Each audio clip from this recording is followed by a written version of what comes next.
Torban Osfaanaa kana keessatti qophii hedduutu qophaa'ee jira. Qophii hedduu qophaa'an kana keessaa qophii tokko irratti xiyyeeffannoo yookaan qophii tokko irratti haasa'uu barbaada. Qophiin kunis agayya yookaan Ogosti gaafa 4 qophii gaggeeffamudha.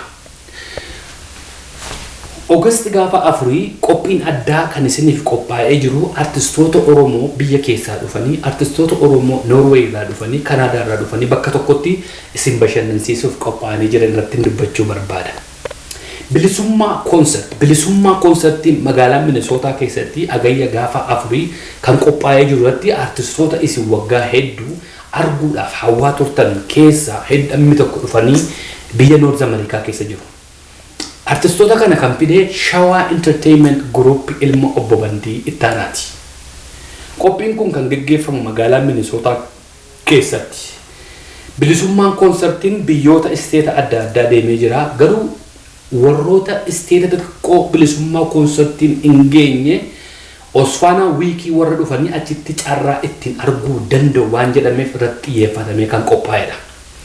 Isarrattis immoo dabaluudhaan artistooti dhufan kun ittiin qubachiisuudhaaf waan ta'u amma tokko immoo faayinanshaal gargaarsa argachuu, lammaffaan artistoota Oromoo warra biyya keessatti afan fiduudhaa fi sagantaan addaan bilisummaan konsertiin agayya gaafa 4 magaalaa Minnesota keessatti qophaa'ee jira.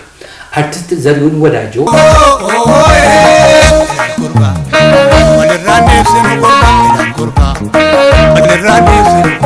Artist Kadir Martuu wanti barabaraan barataa biyya koora saasantumtaniif akka lammiin koo beekumsaan dammaqee gabrummaa jalaan baane.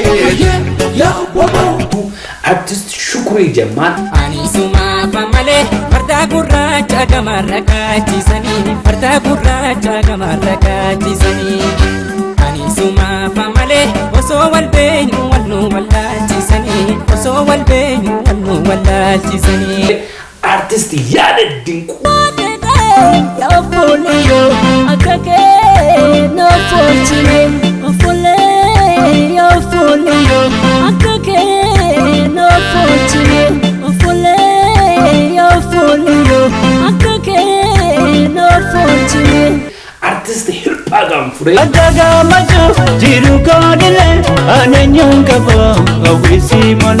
Artist Jambo Jootee Tabane tuma bulla, babale tuma bulla, barinda brahma walola, barinda brahma walola, tuma barati bulla, nakuma barati bulla, sila margolani.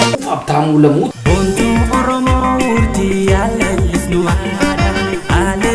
aada aguuttis nu aada simmaleen bareedu hanga ittiin gadaa.